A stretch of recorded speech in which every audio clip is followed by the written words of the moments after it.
I love Candace, and this is her interviewing the ex-CIA agent, Mr. Kevin Shipp. Check this out, y'all.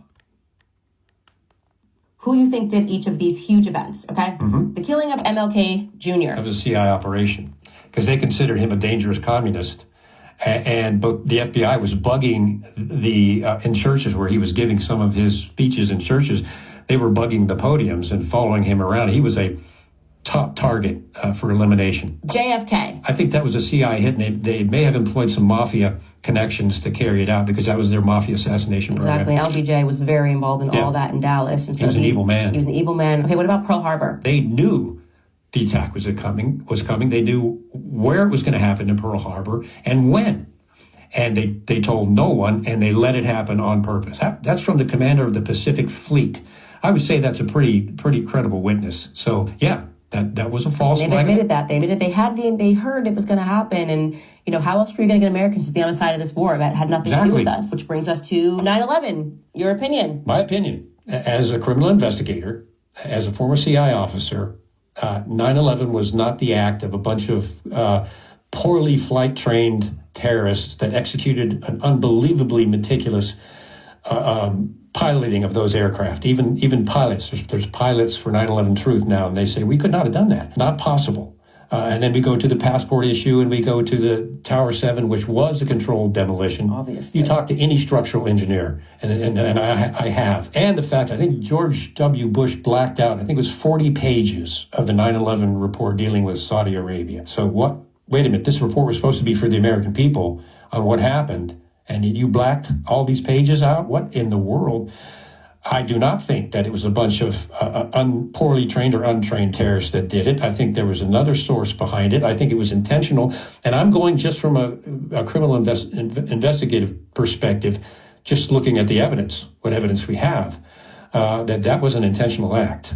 And it would fall right into the MO that you and I are talking about. Horrible event. Because human life does not matter to the shadow government deep state, or especially the CIA. It does not matter. Their pawns on their chessboard. They don't care that 3,000 people were horribly killed that day.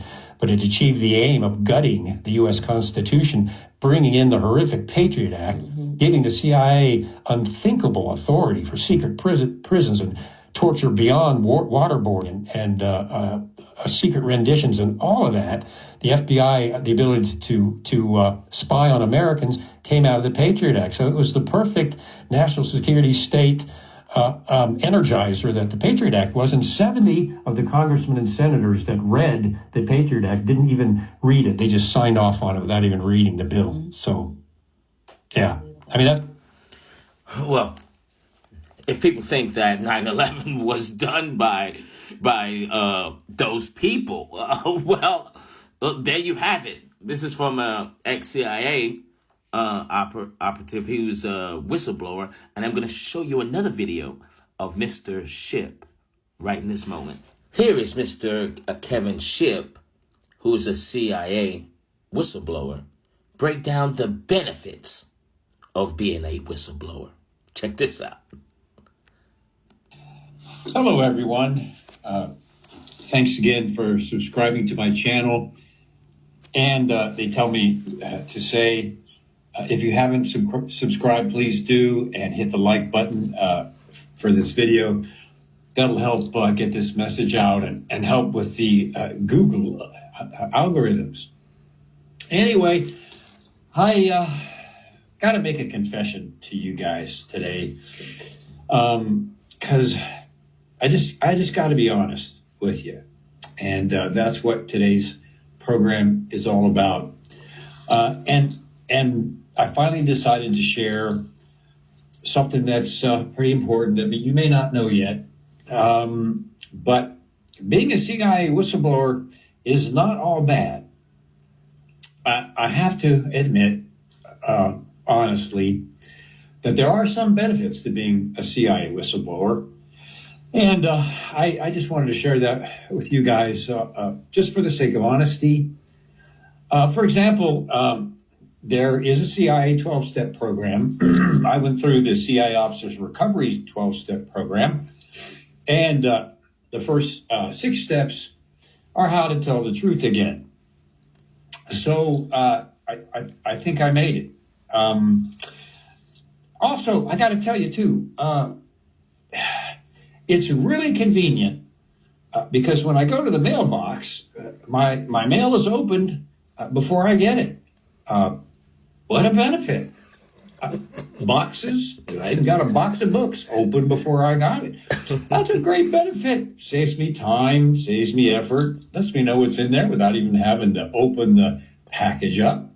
So, hey, I mean, I have to tell you, it's pretty convenient. Also, my cell phone turns itself on. And it's funny, too, because usually it's before I'm about to go up and speak at an event about the reform of the CIA. But, it's convenient because I can check my texts or whatever I want to do before I go up to speak. And I have to say, that's a benefit.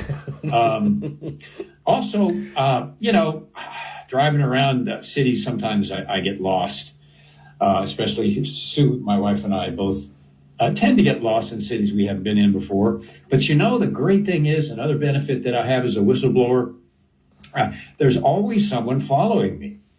So I stop the car. I can go back and ask for directions. How cool is that?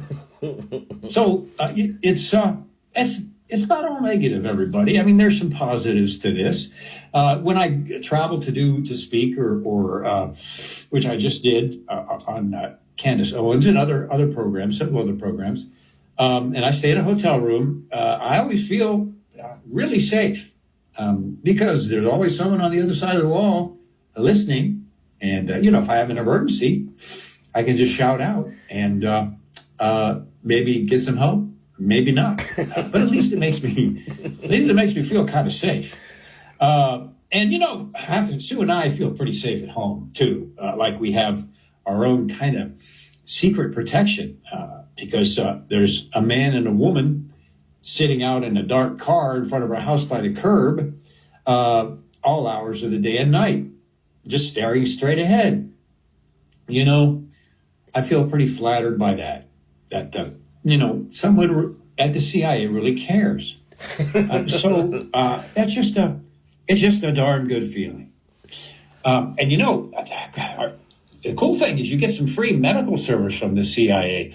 If you blow the whistle on the CIA, they try everything they can to freely get you in there and get you on CIA blood tests and CIA psychological testing. Which, as you know, that was the evidence in my case against them. But golly, they provided me free blood testing and free psychological testing. Of course, to which my response was pound sand. Anyway, as I close with this, finishing, just kind of being honest about some of these benefits, I finally realized something that puzzled me for quite a while. And that's why do university scientists prefer CIA operational division chiefs? Why do universities prefer to use them in laboratory experiments? Then I found out there are certain things that rats won't even do. Anyway, everybody, there are going to be more videos coming as we watch the CIA begin to be dismantled. I will be putting out regular videos on this channel, so make sure you subscribe as we watch this process. I have some input into this process, and it is going to be something to watch. So I just want you all to know, I know it's been a while since I've been on here, and my apologies. We were writing the book and doing a bunch of speaking tours and things, but I'm back filming, so stick with me, and I love you guys, and more to come. Now, ladies and gentlemen, his name is Kevin Shipp. You can just type it in YouTube and you'll see his face right here. It's your boy.